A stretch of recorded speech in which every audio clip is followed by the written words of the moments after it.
欢迎来到沪江网校韩语课堂。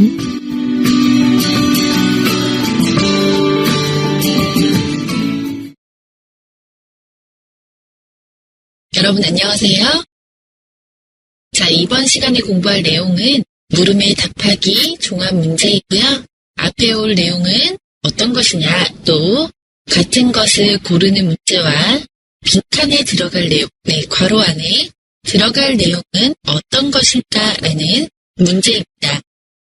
문제의 내용이 길고 많기 때문에 자, 여러분이 굉장히 어려움을 느끼는 문제 중에 하나인데요. 자, 우리 그럼 1번 문제부터 어떻게 푸는지 한번 알아보도록 하겠습니다. 자, 1번 문제, 1, 2, 3번 문제는요. 1번, 이 글의 앞에 올 내용으로 가장 알맞은 것을 고르십시오 라는 문제였고요. 자, 2번 문제는 이 글의 내용과 같은 것을 고르십시오. 3번 문제는 빈칸에 들어갈 내용으로 알맞은 것을 고르십시오 라는 문제였습니다. 자, 그럼 이 글의 앞에 올 내용으로 가장 알맞은 것을 고르십시오 라는 문제에서는 자, 1번, 과거 시대의 다양한 과학적 예측. 2번, 믿기 어려운 신기한 과학적 현상. 자, 3번, 과학적 가설이 검증되지 않은 사례. 4번, 과학적 이론이 상반된 결과로 입증된 경우. 자, 4개의 보기 중에서 골라내야 되고요. 자, 이 글의 내용과 같은 것을 고르십시오에서는 블랙홀의 별 파괴 현상은 아직 사실로 밝혀지지 않고 있다. 2번, 블랙홀이 빛나는 현상은 질량이 거대하기 때문에 일어난다. 3번, 블랙홀로 빨려 들어간 별은 결국 여러 조각으로 부서지게 된다. 4번, 블랙홀이 별의 잔해들을 빨아들일 때 광선 다발을 분출하게 됐다. 자, 3번 문제는 빈칸에 들어갈 내용으로 알맞은 것을 고르십시오. 1번, 지구를 빨아들인다면. 2번, 지구에 의해 강해진다면. 3번, 지구의 중력과 만난다면. 4번, 지구 쪽으로 뿜어져 나온다면. 자, 이렇게 문제가 나와 있는데요. 자, 이 문제는 여러분이 보시다시피 1번, 2번, 3번 모든 문제가 이 전체 내용을 이해한 상황에서 풀 수 있는 문제입니다. 그래서 우리 전체 내용의 줄거리가 어떤 내용을 쓰고 있는지를 먼저 알아봐야 할 텐데요.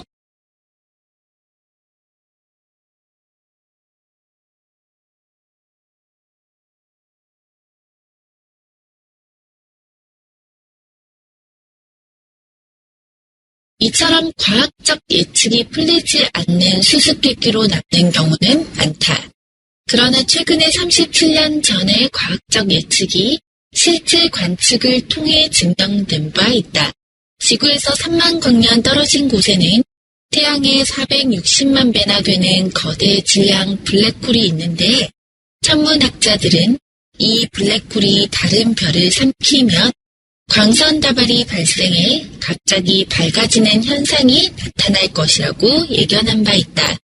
그런데 최근 이 예견이 6개국 공동 연구팀에 의해 사실로 밝혀지게 되었다. 실제로 관측된 바에 의하면 어떤 별이 블랙홀에 다가가면 매우 강한 중력의 작용으로 별이 산산이 깨져버린다. 이 별의 부서진 조각들이 블랙홀에 빨려 들어갈 때 광선 다발이 특정한 방향으로 향하게 되는데 이때 강력한 빛이 발생하는 것이다. 만약 이 광선 다발이 매우 위험하다. 그러나 이런 일은 100억 년에 한 번 있을까 말까 할 정도로 발생 가능성이 매우 낮다. 자, 이 내용은 블랙홀에 대한 내용이었죠. 자, 블랙홀, 즉 우주에서 발생하는 어떤 물체라는 뜻인데요. 자, 이 블랙홀에 대한 내용을 다시 한번 살펴보면요. 이처럼 자, 여러분, 우리 이 글의 앞에 올 내용으로 가장 알맞은 것을 고르십시오라는 1번 문제를 풀기 위해서는 자, 이처럼 이 부분이 굉장히 중요합니다. 왜냐하면 앞에서 어떤 것을 설명하고 就像前面说的一样 이라고 해서 이처럼 이라고 해서 앞의 내용을 종결하는 경우가 많죠. 그러니까 이처럼 뒤에 있는 내용은 앞에서 말했던 내용을 다시 정리한 내용이다라고 생각할 수가 있습니다. 자, 그러니까 1번 문제는 이처럼 뒤에 있는 부분이 답이 될 텐데요. 자, 이처럼 과학적 예측이 풀리지 않는 수수께끼로 남는 경우는 많다. 즉, 이처럼 과학적인 예측이 수수께끼, 즉 풀리지 않는 문제라는 뜻인데요. 자, 풀리지 않는 문제로 남는 경우는 많다. 즉, 과학적 예측이 풀리지 않는 경우가 많다.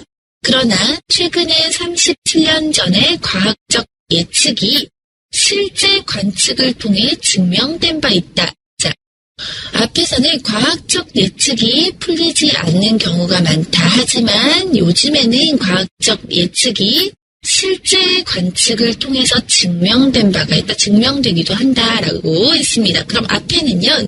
과학적 예측이 증명되지 않은 예들, 그쵸? 과학적 예측이 검증되지 않은 예들이 와야 되는데요. 자, 그럼 과학적 예측이 증명되지 않았다라는 뜻을 가진 증명되지 않은 예를 말한 것은 3번이죠. 1번에 과거 시대의 다양한 과학적 예측. 자, 이런 말을 하지 않았죠. 그쵸? 왜냐하면 과학적 예측이 풀리지 않은 문제로 남는 경우를 얘기했기 때문에 2번 믿기 어려운 신기한 과학적 현상 역시 과학적 이해와는 상관이 없고요. 3번 과학적 가설이 검증되지 않은 사례. 과학적 가설이 증명되지 않은 사례.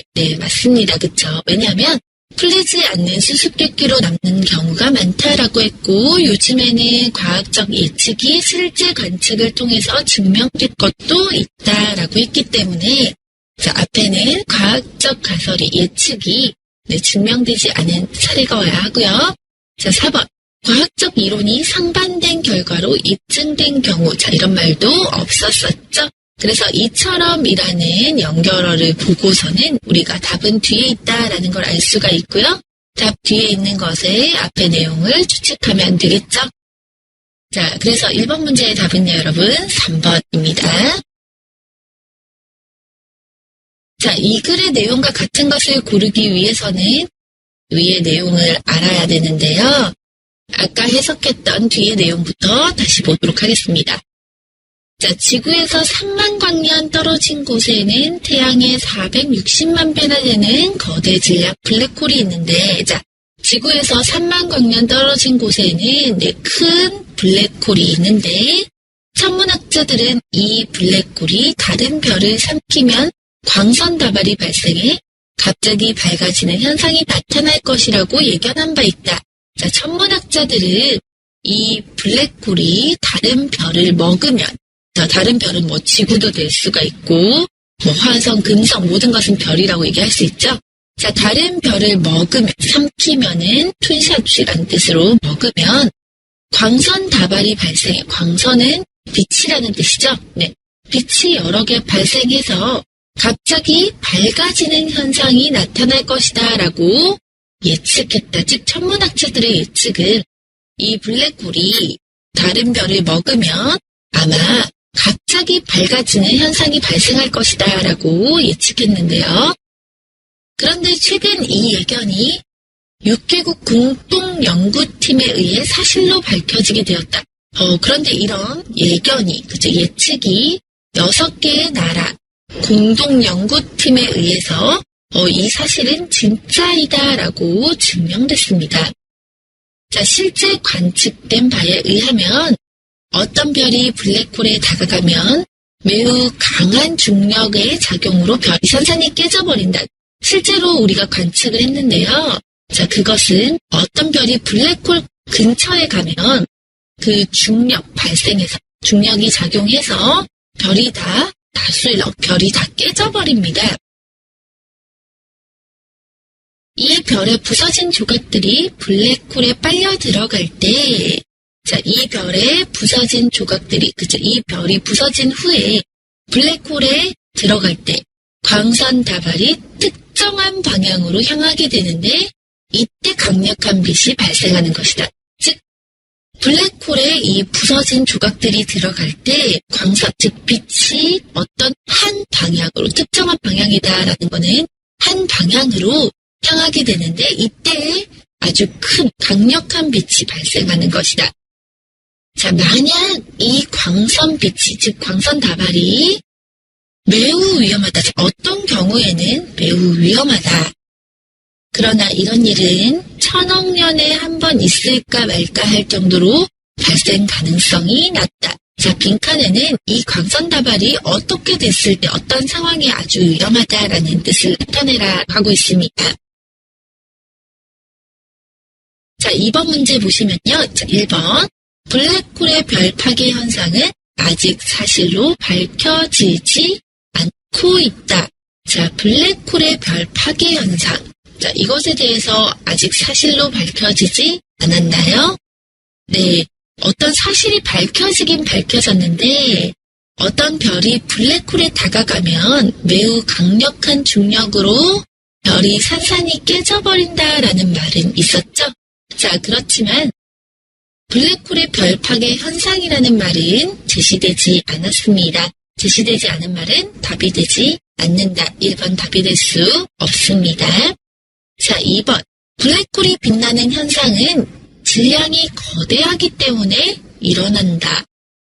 자, 블랙홀이 빛나는 현상은요, 이 블랙홀이 다른 별을 삼키면, 별을 삼켰을 때 광선 다발이 어떤 특정한 방향으로 향하게 되는데 이때 강한 빛이 일어난다라고 했지 질량이 거대하기 때문이다라고 하지 않았습니다. 역시 답이 될 수가 없습니다. 자, 3번. 블랙홀로 빨려 들어간 별은 결국 여러 조각으로 부서지게 된다. 자, 아까 어떤 별이 블랙홀에 다가가면 아주 강한 중력의 작용으로 별이 깨진다라고 했었죠. 네, 그러니까 블랙홀로 들어간 후에 별이 깨지는 게 아니라 블랙홀에 가까이 갔을 때 이미 별은 깨지기 때문에 4번도 답이 될 수가 없고요. 자, 4번. 블랙홀이 별의 잔해들을 빨아들일 때 광선 다발을 분출한다. 네, 마지막 부분에 보면은 부서진 조각들이 블랙홀에 빨려 들어갈 때 광선 다발이 특정한 방향으로 향하게 되는데 이때 강력한 빛이 발생한다라고 해서 여러분 4번이 가장 알맞은 답이 되겠죠? 그래서 답은 4번이 되겠습니다. 자, 그럼 마지막에 지금 괄호 안에, 빈칸 안에 들어갈 내용을 찾아내야 하는데요. 자, 빈칸 안의 내용을 찾아내기 위해서 우리 마지막 문장을 다시 한번 잘 봐야겠죠.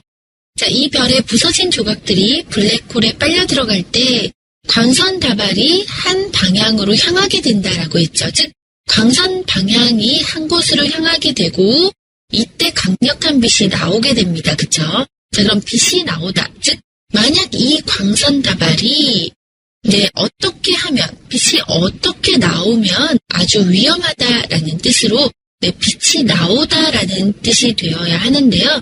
자, 빛이 나오다라는 말과 관계 있는 동사들을 찾아내면 되겠습니다. 자, 모두 다 지구라고 하기 때문에 아마 나오는 대상이, 그죠? 그 방향이 되는 대상이 지구다라는 걸 알 수가 있고요. 자, 1번. 빨아들이다. 자, 빨아들이다는 뭐죠, 여러분? 시소라는 뜻이죠. 자, 그러니까 나오다와 상관없는 반대어가 되겠습니다.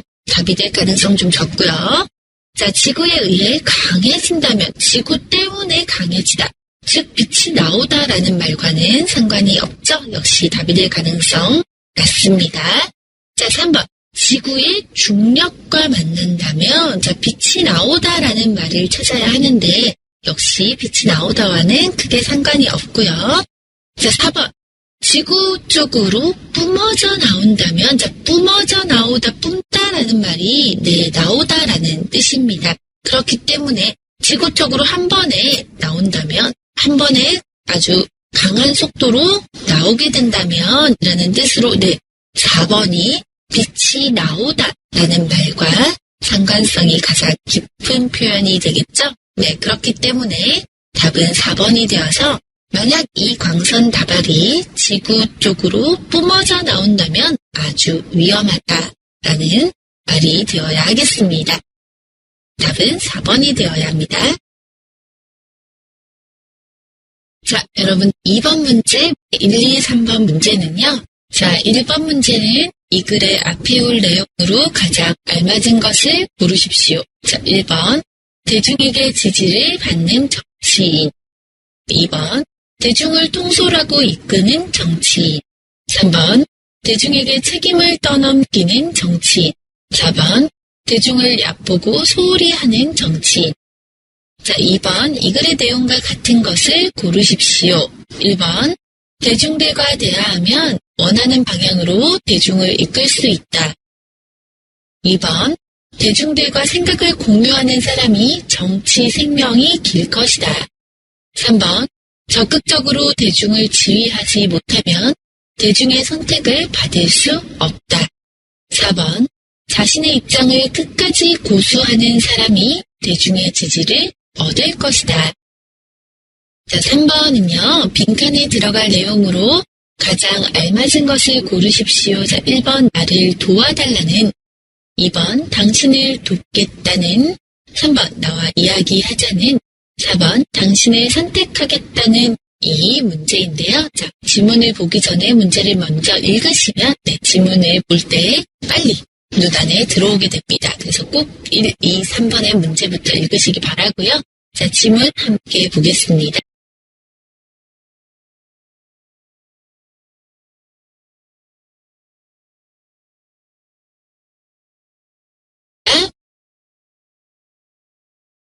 이와 같은 모습이 과거의 정치인이었다면 오늘날의 정치인은 분명 과거와는 다른 모습이어야 한다. 현대는 대중과 함께 호흡하면서 대중의 요구를 적극적으로 수용하여 새로운 방향을 제시해야 하는 공감과 소통의 시대이다. 대중을 올바른 방향으로 유도해야 한다는 생각은 더 이상 현대 사회에서 받아들여지지 않는다.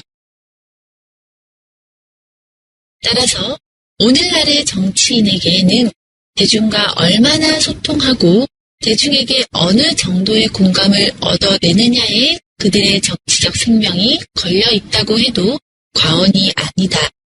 앞으로는 대중의 소리에 귀 기울이되 유연하게 반응할 수 있으며 대화에 능한 사람이 대중의 선택을 받을 것이다. 우리 시대의 정치인에게는 나를 따르라가 아니라 수평적인 소통 속에서 대중과의 공감을 불러일으키는 능력이 정치의 원천이 될 것이다. 자, 이 내용을 보면 어떤 정치인에 대한 내용인데요. 자, 어떤 정치인이 좋은 정치인이냐를 과거와 현재를 비교해서 말하고 있다라는 걸 알 수가 있습니다. 자, 그럼 1번 문제를 풀기 위해서는 앞에 이와 같은 모습이를 잘 보셔야 되겠죠? 자, 이와 같은 모습이라는 말은 앞에 어떤 모습이 있었고, 그 모습을 다시 정리한 게 뒤에 있습니다. 자, 그렇기 때문에 이와 같은 모습이 과거의 정치인이었다면, 자, 그럼 앞에는 과거의 정치인의 모습을 설명하고 있다라는 걸 알 수가 있겠죠? 자, 오늘날의 정치인은 분명 과거와는 다른 모습이어야 한다 라고 했죠. 자, 그럼 과거의 정치인은 어떤 정치인이었는지를 알아내야 되는데요. 자, 현대는 대중과 함께 호흡하면서 대중의 요구를 적극적으로 수용하여 새로운 방향을 제시해야 하는 공감과 소통의 시대이다. 즉, 현대는 과거와 다르게 공감, 또 소통, 소통의 시대이다. 즉, 현대는 대중들과 함께 호흡하고 또 대중의 요구도 잘 들어주는 공감과 소통의 시대이다. 대중을 올바른 방향으로 유도해야 한다는 생각은 더 이상 현대 사회에서 받아들여지지 않는다. 즉, 이 문장은 과거의 정치인들의 모습이었다라는 걸 알 수가 있습니다. 자, 과거의 정치인들의 모습은요, 대중을 올바른 방향으로 내가 꼭 유도해야 한다는 생각이 있었다라는 걸 알 수가 있고요.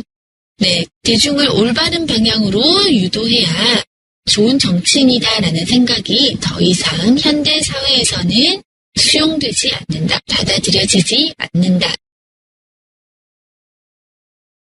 이 문장을 통해서 우리 과거의 정치인은 대중을 이끌었다라는 말을 알 수가 있습니다.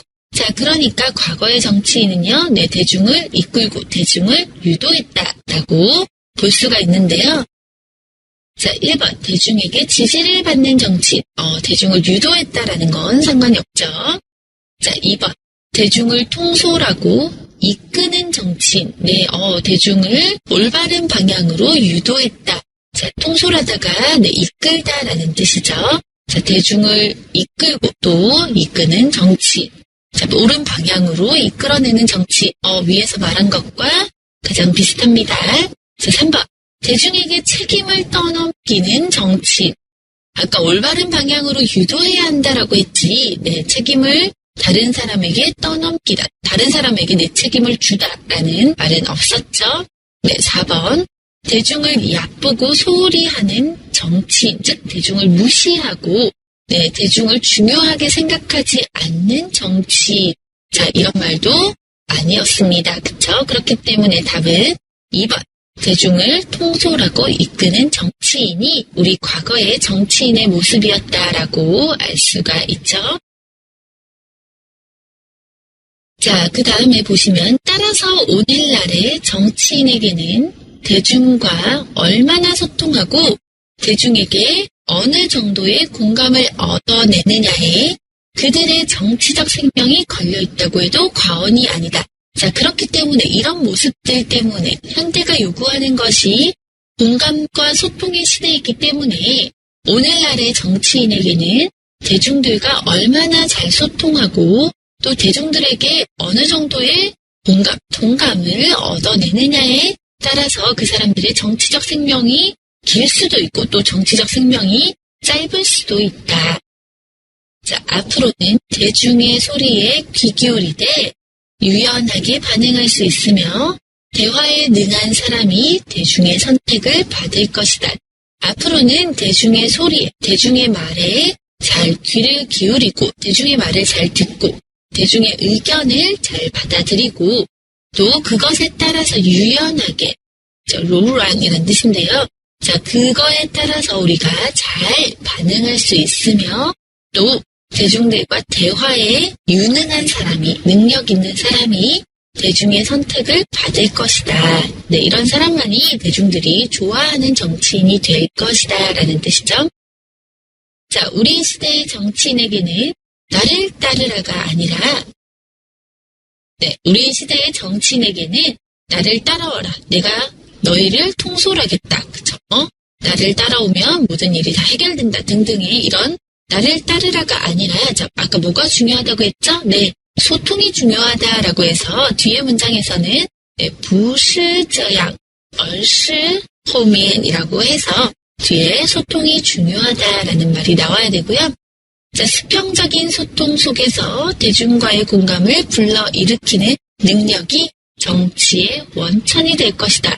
자, 수평적인 소통, 즉 그 사람이 위에 있고 내가 아래에 있고 이게 아니라 서로 같은 위치에 있어서, 그쵸? 같은 위치에서 서로 교류하는 속에서 대중들과의 공감을 만들어내는 능력이 정치에서 원천, 가장 큰 힘이 될 것이다 라고 나타내고 있습니다. 즉, 현대사회가 원하는 정치인의 모습이 이런 모습이다라는 걸 알 수가 있는데요. 자, 이번에 이 글의 내용과 같은 것을 고르십시오라는 문제에서 자, 1번. 대중들과 대화하면 원하는 방향으로 대중을 이끌 수 있다.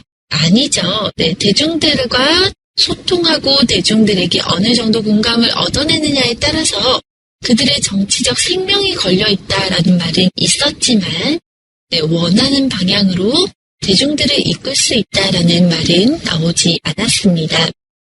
자, 2번. 대중들과 생각을 공유하는 사람이 정치 생명이 길 것이다. 방금 말했었죠. 대중과 얼마나 소통하고 대중에게 어느 정도의 공감을 얻어내느냐에 그들의 정치적 생명이 걸려있다. 즉, 소통을 잘하고 대중들과 생각을 잘 나누는 사람은 정치 생명이 길 것이다. 답이 될 가능성 높습니다. 자, 3번. 적극적으로 대중을 지휘하지 못하면 대중의 선택을 받을 수가 없다. 적극적으로 대중을 지휘하는 것은 옛날의 일이었죠. 과거의 모습이었죠.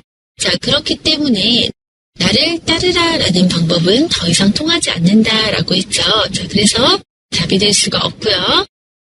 자, 4번. 자신의 입장을 끝까지 고수하는 사람이 대중의 지지를 얻을 수 있다. 자, 아니었죠? 네, 앞으로는 대중의 소리에 귀를 기울이되 유연하게 반응할 수 있으며 대화에 능한 사람이 대중의 선택을 받을 것이다 라고 해서 자기 입장을 끝까지 고수하는 사람이 아니라 대중과 잘 소통하는 사람이 대중의 지지를 얻는다라고 말했습니다. 그렇기 때문에 위의 내용과 일치하는 내용은 2번 대중들과 생각을 공유하는 사람이 정치 생명이 될 것이다가 되어야 하겠죠? 자, 3번 문제인 빈칸에 들어갈 내용으로 가장 알맞은 것을 고르십시오에서는 자, 우리 아까 빈칸에는 우리 시대의 정치인에게는 나를 따르라가 아니라 그죠? 나의 의견을 무조건 따라오라가 아니라 소통이 중요하다라고 했었죠? 자, 그럼 소통과 관계에 있는 내용이 나와야 되는데 소통은 자, 1번 나를 도와달라. 이거는 빵 주워라는 뜻으로 소통과는 상관이 없죠. 자, 2번 당신을 돕겠다. 자, 이것도 소통과는 상관이 없습니다. 그쵸? 3번 나와 이야기하자. 자, 나와 이야기하자라는 말을 나와 소통하자라는 말로도 이해할 수가 있기 때문에 3번이 답이 될 가능성 크고요. 당신을 선택하겠다는 소통과 관계가 없습니다. 그렇기 때문에 답은 3번 나와 이야기하자는 수평적인 소통 속에서 대중들과의 공감을 불러일으키는 능력이 정치의 원천이 될 것이다 라는 것이 답이 되겠습니다. 자, 세 번째 문제 물음에 읽고 답하시기 바랍니다. 자, 세 번째 문제 첫 번째 문제는 이 글의 앞에 올 내용으로 가장 알맞은 것을 고르십시오. 자, 1번 친화 공간의 적응력이 강한 문화권의 예. 2번 친화 공간의 환경의 가치를 두는 문화권의 예. 3번 친화 공간으로 돌아가려는 의식이 약한 문화권의 예. 4번 거주 공간과 친화 공간의 개념이 상이한 문화권의 예. 자, 이것에 대한 문제고요. 자, 2번은 이 글의 내용과 같은 것을 고르십시오. 자, 1번 객사는 죽음에 대해 두려워한다는 뜻을 지니고 있다. 2번 객지병은 고향에 돌아가도 증세가 지속될 수 있다. 3번 객지병은 음식을 잘못 먹었을 경우 나타날 수 있다. 4번 한국인은 객사에 대한 부정적 인식을 가지고 있다. 자, 3번 문제는 빈칸에 들어갈 내용으로 가장 알맞은 것을 고르십시오. 1번 객지에서 만난 사람들과의 관계로 인해 생기는 2번 돌아갈 수 없게 된 고향에 대한 집착이 심해지는 3번 낯선 환경에 적응해야 하는 스트레스로 발생하는 4번 객지에서의 불안정한 심리가 신체에 영향을 미치는 자, 이런 문제인데요. 자, 내용은 어떤 내용인지 한번 읽어보도록 하겠습니다.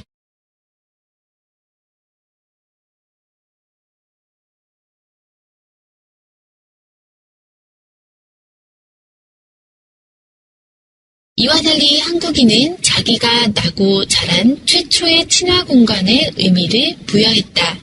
이런 심리는 객사라는 단어에도 반영되어 있다. 한국인은 고향이 아닌 곳에서 죽는 것을 대단히 큰 불행으로 여겼다. 왜냐하면 객지는 영원한 정신적 안식처로는 불안정한 공간이기 때문이다. 그래서 한국인은 일 때문에 객지에 나가 살다가도 말년에는 꼭 고향에 돌아가고자 한다. 또 다른 예로 객지병이라는 말이 있다. 고향을 떠나서 객지에 나간 사람이 식사를 못해 야윈다든가 토한다든가 천식이 생긴다든가 변비가 생기는 등의 증상을 이르는 말이다. 그런데 이러한 증세가 고향에 돌아오면 씻은 듯이 사라지게 된다. 객지병은 기후, 식수, 공기 등의 차이로 생기는 풍토병과는 발생 원인이 다른 것이다. 이것은 신경성 질환이다. 자, 이 글의 앞에 올 내용으로 가장 알맞은 것을 고를 때 우리는 앞에 있는 연결어가 굉장히 중요하겠죠. 자, 이와 달리라고 했습니다, 여러분. 자, 이와 달리라고 해서 한국인은 자기가 나고 자란 최초의 친화 공간에 의미를 부여했다. 자, 그럼 한국인은 하고 은이 나와 있기 때문에 앞에는 한국인이 아닌 다른 민족들을 얘기하겠죠. 자, 그러니까 한국인이 아닌 다른 민족들은 자기가 나고 자란 최초의 친화 공간에 의미를 부여하지 않았습니다. 그쵸? 자, 그러니까 우리는 앞에는 다른 민족들은 친화 공간에 의미를 부여하지 않았다. 즉, 친화 공간에 큰 의미를 가지지 않았다라는 것이 답이 되어야 하는데요. 자, 그럼 큰 의미를 두지 않은 예를 선택해야 되겠죠? 자, 1번, 친화 공간의 적응력이 강한 문화권. 자, 아니죠. 한국 사람들은 친화 공간에 큰 의미를 두었지만 앞의 내용은 적응력이 강한 문화권의 이가 아니라 그 친화 환경의 의식이 별로 높지 않은 것들이라는 뜻이었죠. 자, 아니고요. 2번, 친화 공간의 환경의 가치를 두는 문화권 역시 아닙니다. 왜냐하면 친화 공간에 큰 의미를 두지 않은 예가 나와야 되기 때문인데요. 자, 3번, 친화 공간으로 돌아가려는 의식이 약한 문화권, 즉 친화 공간에 큰 의미가 없었던 문화권. 답이 될 가능성 높죠. 자, 4번, 거주 공간과 친화 공간의 개념이 상이한 문화권. 역시 답이 될 수가 없죠. 그래서 답은 3번인데요, 여러분. 자, 그럼 내용부터 한번 살펴보도록 하겠습니다. 이런 심리는 객사라는 단어에도 반영되어 있다. 한국인의 고향이 아닌 곳에서 죽는 것을 대단히 큰 불행으로 여겼다. 자, 이런 한국 사람들의 심리는 객사. 자, 객사는 고향이 아닌 다른 지역에서 죽는 것을 말하는데요. 자, 객사라는 단어에도 볼 수 있다. 한국인은 고향이 아닌 곳에서 죽는 것을 아주 큰 불행으로 생각했다. 자, 왜냐하면 객지는 영원한 정신적 안식처로는 불안정한 공간이기 때문이다. 자, 왜냐하면 다른 지역, 즉 고향이 아닌 다른 지역은 한국인들에게 영원한 정신적 안식처로는 안전된 공간이 아니라 불안정한 공간이기 때문이다. 자, 그래서 한국인은 일 때문에 객지에 나가 살다가도 말년에는 꼭 고향에 돌아가고자 한다. 이런 이유들 때문에 한국 사람은 일 때문에 다른 지역에 나가서 살다가도 나이가 들면 할머니, 할아버지가 된 후에는 꼭 고향에 돌아가려고 한다. 또 다른 예로는 객지병이라는 말이 있다. 고향을 떠나서 객지에 나간 사람이 식사를 못해 야윈다든가 토한다든가 천식이 생긴다든가 변비가 생기는 등의 증상을 이르는 말이다. 즉 객지병이라는 병이 있는데요. 이 병은 고향을 떠나서 다른 지역에 나간 사람이 밥을 못 먹어서 살이 빠진다든지 또 토한다든지 또 천식, 호흡기의 기관에 문제가 생긴다든지 또는 PM이, 변비가 생기는 등의 증상을 우리는 객지병이라고 하고요. 그런데 이러한 증세가 고향에 돌아오면 씻은 듯이 사라지게 된다. 자, 이런 증상이 다른 지역에서는 있었는데 고향으로 돌아오면 그 증상들이 바로 없어지게 된다. 객지병은 기후, 식수, 공기 등의 차이로 생기는 풍토병과는 발생원이 다른 것이다. 즉, 객지병이라는 것은 보통 기후나 물이나 또는 공기 등의 차이로 생기는 풍토병, 그 지역에 가서 적응하지 못하는 병과는 발생 원인이 다르다. 즉, 고향을 떠났기 때문에 생긴 병이죠. 자, 이것은 신경성 질환이다. 이 병은, 객지병이라는 것은 신경성의 질환이다라고 볼 수가 있습니다. 자, 이 글은 한국인이 자기가 태어나고 자란 최초의 친화 공간에 큰 의미를 부여하기 때문에 생기는 객사라는 단어, 또 객지병이라는 단어, 이런 것들이 생기는 현상에 대해서 설명하고 있는 글이죠. 자, 이 글의 내용과 같은 것을 고르십시오라는 문제 한번 살펴보겠습니다. 객사는 죽음에 대해 두려워한다는 뜻을 지니고 있다. 자, 우리 위에서 아까 객사라는 단어는 뭐라고 했죠? 고향이 아닌 곳에서 죽는 것을 말하죠.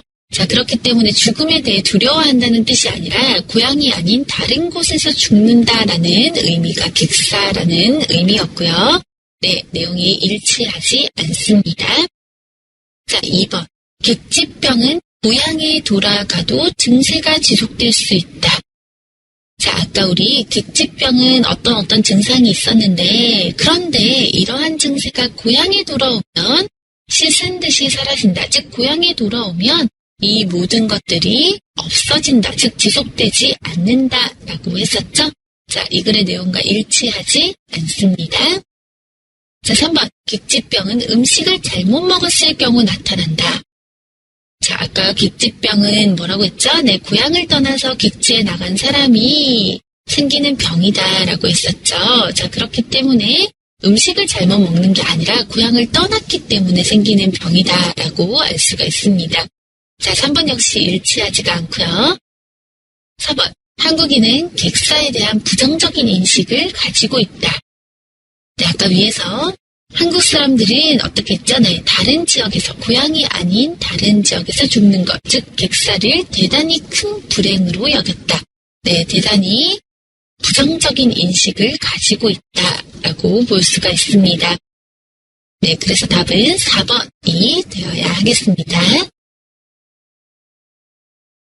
자, 3번 문제인 빈칸에 들어갈 내용으로 알맞은 것을 고르십시오라는 문제는요. 자, 위에서 이것은 신경성 질환이다라고 했었죠. 자, 어떻기 때문에 신경성 질환인가요? 고향을 떠나서 객지에 나가서 마음이 불안정하기 때문에, 마음이 불안하기 때문에 생기는 신경성 질환입니다. 그러니까 1번, 객지에서 만난 사람들과의 관계로 인해 생기나요? 아니죠. 우리가 고향을 떠났기 때문에 생기죠. 자, 2번, 돌아갈 수 없게 된 고향에 대한 집착이 심해진다. 아닙니다. 그쵸? 3번, 낯선 환경에 적응해야 하는 스트레스. 자, 낯선 환경에 적응해야 하는 스트레스가 아니라 고향을 떠나서 생기는 불안감 때문에 생기는 병이라고 했었죠? 그래서 3번도 역시 답이 될 수가 없고요. 4번, 객지에서의 불안정한 심리가 신체에 영향을 미치다. 고향을 떠나서 객지에 나간 사람이 식사를 못하고, 토하고, 천식이 생기고, 또 변비가 생기고, 이런 증상들이 있었죠. 그런 것들은 불안정하기 때문에, 심리가 불안정해서 또 신체에 영향을 미친다라고 볼 수가 있습니다. 그래서 여러분, 답은 4번이 되어야 하겠습니다. 자, 우리 위에 단어 중에 객지라는 단어가 자꾸 나왔었죠. 객지라는 단어는요, 고향이 아닌 다른 곳을 말하고요. 자, 안식처라는 단어도 나왔는데요. 자, 안식처는 편안하게 쉴 수 있는 곳을 나타내는 단어입니다.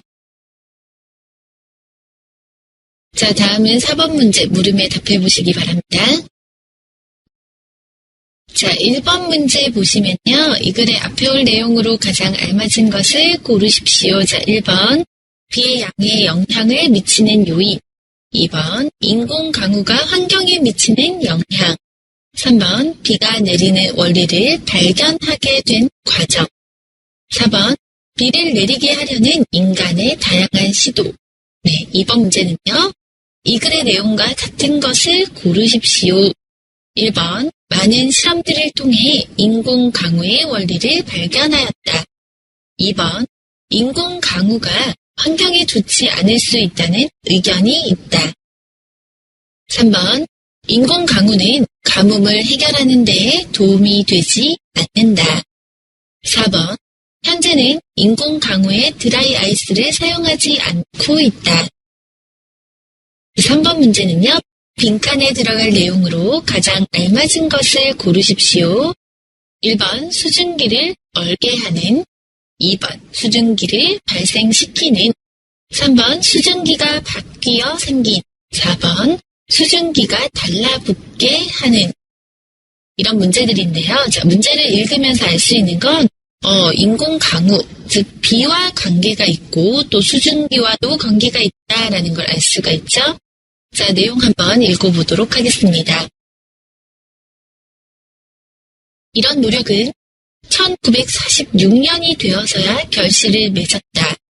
그러나 그 원리는 생각보다 간단했다. 목욕탕처럼 수증기가 많은 곳에 어떤 물체를 놓으면 수증기가 달라붙어 큰 물방울을 형성하는 것을 관찰할 수 있다. 연구자들은 이러한 원리를 이용하면 인공적으로 비를 내리게 할 수 있다고 보았다. 미세한 수증기의 집합체인 구름 속에 물질을 넣으면 큰 물방울이 형성되어 비가 내릴 수 있다고 생각한 것이다. 그런데 문제는 이 물질로 무엇을 이용하느냐 하는 것이었다. 많은 실험 끝에 드라이 아이스나 요오드 화원이 가장 효과적으로 사용될 수 있다는 것을 알게 되었고, 결국 1946년 인공 강우 실험은 성공을 거두게 되었다. 이 물질들은 지금까지도 인공 강우에 가장 많이 사용되고 있다. 현재 일부 국가에서 가뭄 해결에 인공 강우를 이용하고 있으나 인공 강우가 환경에 미치는 영향에 대해 우려하는 사람도 있다.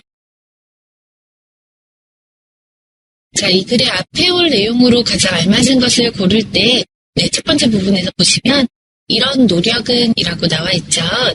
이런 노력은 이란 뜻은 앞에 어떠한 노력들을 했다라는 뜻이 될 거고요. 뒤에 문장 보면 이런 노력은 1946년이 되어서야 결실을 맺었다. 자, 어떤 노력이긴 한데 어떤 노력이냐를 찾아내면 되겠죠. 자, 그러나 그 원리는 생각보다 간단했다. 자, 어떤 노력이었는데 그 노력의 원리, 그쵸? 어떤 것에 대한 원리는 생각보다 간단했다. 아주 간단했다. 자, 어떻게 간단했느냐? 목욕탕처럼 수증기가 많은 곳에 어떤 물체를 놓으면 수증기가 달라붙어 큰 물방울을 형성하는 것을 관찰할 수 있다. 목욕탕처럼 무수증기가 많은 곳에 어떤 물체를 놓으면 그 수증기들이, 즉 그 연기들이 어떤 물체에 붙어서 큰 물방울을 만드는 것을 관찰할 수가 있어요. 자, 물체에 수증기들이 붙으면 거기에 물이 생성되겠죠. 물이 생성돼서 물방울이 만들어지는 것을 관찰할 수 있습니다. 자, 연구자들은 이러한 원리를 이용하면 인공적으로 비를 내리게 할 수 있다고 보았다. 즉, 연구하는 사람들은 이런 원리, 그 앞에 목욕탕에서 물체를 놓았을 때 물방울이 형성되는 원리를 이용하면 인공적으로 비를 내리게 할 수 있다고 생각했습니다. 자, 그렇기 때문에 여러분, 앞에 이런 노력, 즉 어떤 노력인가요? 인공적으로 비를 내리게 할 수 있는 노력이 되어야 합니다. 자, 그러니까 보기 1, 2, 3, 4에서 인공적으로 비를 내릴 수 있게 하는 노력이라는 내용과 관계가 있으면 되겠죠? 자, 1번 비의 양에 영향을 미치는 요인. 비의 양과는 상관이 없었고요. 자, 인공 강우가 환경에 미치는 영향. 자, 인공 비가 환경에 미치는 영향. 인공과 환경에 대한 얘기도 없었습니다. 비가 내리는 원리를 발견하게 된 과정. 자, 이것은 어떤 원리를 발견했지만 그 원리가 비가 내리는 원리가 아니고요. 비를 내릴 수 있게 하는 원리, 즉 인공비를 만들 수 있는 원리라고 했었죠. 답이 될 수 없습니다. 자, 4번 비를 내리게 하려는 인간의 다양한 시도. 비를 내리게 하려는 노력, 그죠? 인공적으로 비를 내릴 수 있게 하는 노력과 비슷한 의미가 되겠죠. 그래서 답은 4번 되어야 하겠고요. 자, 내용 계속 보도록 하겠습니다. 자, 미세한 수증기의 집합체인 구름 속에 물질을 넣으면 큰 물방울이 형성되어 비가 내릴 수 있다고 생각한 것이다. 자, 아주 작은 수증기의 집합체인 구름 속에 어떻게 하면 물질을 넣으면 큰 물방울이 만들어져서 비가 내릴 수 있다고 생각한 것이다. 어떤 아이디어를 생각했죠. 자, 그런데 문제는 이 물질로 무엇을 이용하느냐 하는 것이었다. 자, 그런데 이렇게 원리는 생각해냈지만 비를 내리게 할 수 있는 물질이 무엇이냐 하는 것이 자, 문제였다. 많은 실험 끝에 드라이 아이스나 요오드 화은이 가장 효과적으로 사용될 수 있다는 것을 알게 되었고 결국 1946년 인공 강우 실험은 성공을 거두게 되었다. 자, 많은 실험을 했는데요. 그 실험 끝에 드라이 아이스나 또 요오드 화은이 가장 효과적으로 사용될 수 있는 것을 알게 되었다라는 의미입니다. 1946년에 이 원리는 성공이 되었죠. 자, 이 물질들은 지금까지도 인공 강우에 가장 많이 사용되고 있다. 자, 이 물질은 지금까지도 인공적으로 비를 내리게 하는데 가장 잘 사용되고 있고요. 현재 일부 국가에서 가뭄 해결에 인공 강우를 이용하고 있으나 인공 강우가 환경에 미치는 영향에 대해 우려하는 사람들도 있다. 자, 현재 일부분에 비가 오지 않는 가뭄이 심한 국가에서는 이 가뭄을 해결하기 위해서 인공 강우를 이용하고 있지만 자, 어떤 사람들은 인공 강우가 환경에 영향이 있을 수도 있다라고 걱정하는 사람들도 있다라는 의미입니다. 즉, 인공 강우에 대한 내용이었죠. 인공 강우를 하기 위해서 우리가 어떤 노력을 했고 그 노력이 어떻게 성공이 되었다라는 내용이었는데요. 자, 2번. 이 글의 내용과 같은 것을 고르십시오에서 1번. 많은 실험들을 통해 인공 강우의 원리를 발견하였다. 자, 많은 실험을 통해 인공 강우의 원리를 발견하였나요? 자, 많은 실험 끝에 드라이 아이스나 요오드 화원이 가장 효과적으로 사용될 수 있다는 것을 알게 되었다. 즉, 많은 실험 끝에 어떤 물질이 인공 강우가 되는지, 인공 강우에 유용한지를 알게 되었지만, 자, 많은 실험을 통해서 인공 강우의 원리를 발견한 건 아니었죠. 네, 답이 될 수 없습니다. 자, 2번. 인공 강우가 환경에 좋지 않을 수 있다는 의견이 있다. 네, 아까 마지막 문장에서 현재 이런 가뭄 해결 방법으로 인공 강우를 이용하고 있지만 인공 강우가 환경에 영향을 줄 수도 있다고 걱정하는 사람들이 있다. 자, 2번 답이 될 가능성 아주 높습니다. 3번. 인공 강우는 가뭄을 해결하는 데 도움이 되지 않는다. 아니었죠. 네, 가뭄 해결에 인공 강우를 이용하고 있다라고 했으니까 도움이 된다라고 볼 수 있죠. 자, 4번. 현재는 인공 강우에 드라이 아이스를 사용하지 않고 있다. 아닙니다. 그죠? 드라이 아이스나 요오드 화은이 가장 효과적이고 이 물질들은 지금까지도 인공 강우에 가장 많이 사용되고 있다라고 말했습니다. 그렇기 때문에 답이 될 수가 없겠죠. 네, 그래서 답은 2번. 인공 강우가 환경에 좋지 않을 수 있다는 의견이 있다가 내용과 같은 것이 되겠습니다. 자, 빈칸에 들어갈 내용으로 가장 알맞은 것을 골라야 하는데요.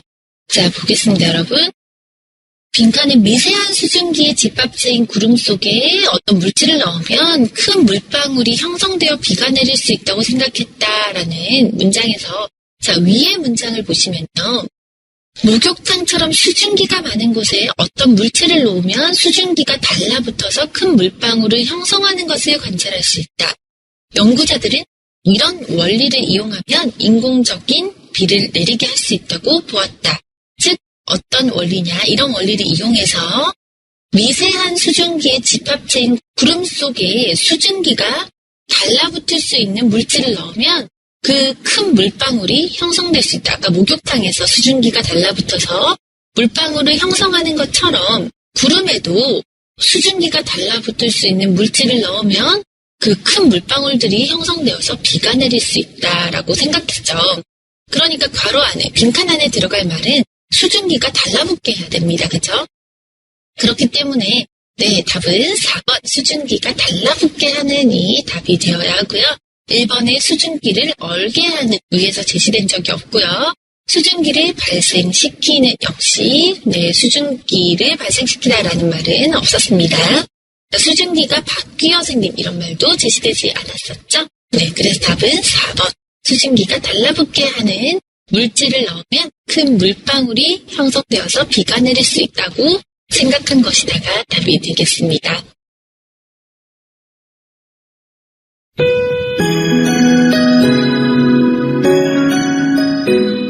大家一起来做一下小练习吧。